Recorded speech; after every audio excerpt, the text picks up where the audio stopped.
Hello, my name is Leah Brandt. I'm doing my Seminar 5 Weekly Reflections. My first question I chose to answer is, there's a bright light. There. If there are several solutions when resolving a problem, how can the group choose its best solution? I think the best way to solve a problem, would be to talk it out amongst the group members and come to a consensus all together. Without anybody feeling they are superior to anybody else. That includes the leader. I have been a leader in certain situations, and a manager, assistant manager, however you want to put it. And when we had a problem through work, I would always make sure that I would talk to everybody and make sure everybody was included. I wasn't just going to make up the decision by myself and then make everybody else do it. Second question is, what is one tip that you can share in regard to expressing disagreements ethically? Like I just stated, I'd make sure everybody was a part of it. Their background or their history or their sex or their gender or sexual orientation, I should say, shouldn't be how you feel, how you judge a person. It should be about their thoughts and decisions and the way they go about things, how they want to solve the solution. No matter anybody's background, everybody should be part of a group.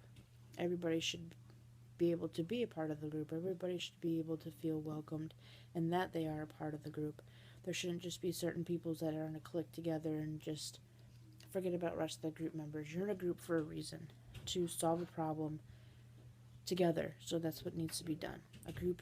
The problem needs to be solved together as a group. I picked another question just because. What do you feel is your style for managing conflict and why? It pretty much ties into what I was stating earlier, that I'm the type of person that wants to talk everything out. I don't want to just sit there and be the dictator and just tell people how it's going to be and that just be the way it is. I want everybody to feel like they are an equal part of the group. I want them to be able to feel like they are important in group decisions and creating a positive outcome with the problems we are faced with. I would still say the most challenging part of working in a group would still be communication, because now you're forced with ethical situations, and it just seems like the more in depth you get with communicating with the groups, the more problems there seems to be. And with that, it's just communication just becomes harder and harder and harder. So what's really the most important still would be communication. It's just up to the group members themselves if they're going to communicate ethically or not, or just be how they are.